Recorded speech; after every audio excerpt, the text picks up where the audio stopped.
Le Premier ministre Amadou Ouriba échange avec une mission conjointe du Gavi et du Fonds mondial, des institutions partenaires clés du système sanitaire guinéen. Les discussions portent sur les résultats obtenus ces dernières années, notamment en matière de vaccination, de lutte contre le paludisme, la tuberculose et le VIH-Sida.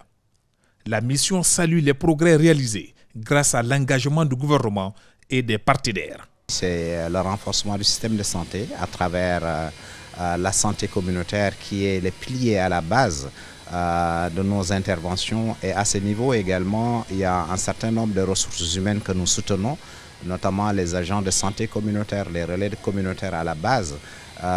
Et là aussi, nous avons un engagement du gouvernement à prendre le relais de nos financements dans les années à venir. Occasion pour la secrétaire générale du ministère de la Santé de réaffirmer l'engagement du gouvernement à renforcer les programmes de santé publique avec une attention particulière aux populations les plus vulnérables. Nous exprimons aujourd'hui notre satisfaction totale vis-à-vis de ces partenaires techniques et financiers.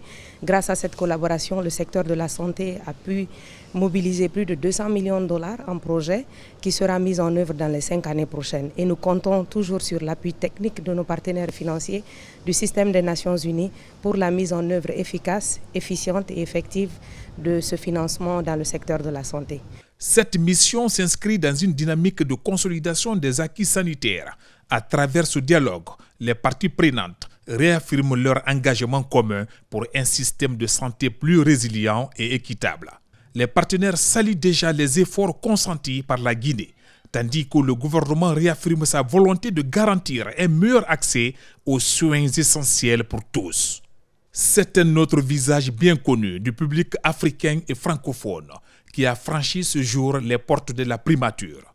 Maman, humoriste, chroniqueur et promoteur culturel, est venu présenter au chef du gouvernement, Amadou Ouriba, son nouveau projet.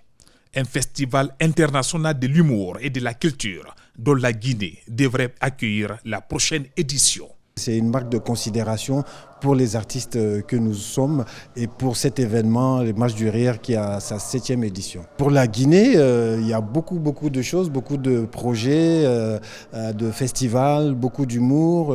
Faire le Parlement du Rire ici à Conakry, participer à la formation de jeunes humoristes guinéens, parce que ceux qui sont là, ils ont beaucoup de talent et il faut qu'ils s'exportent en dehors de la Guinée, et c'est déjà bien parti puisque des gens comme Rigel ont déjà fait le Parlement du Rire. Le Premier ministre Amadou Ouriba a salué cette initiative, affirmant le soutien du gouvernement à toute action en faveur de la promotion culturelle et de la jeunesse.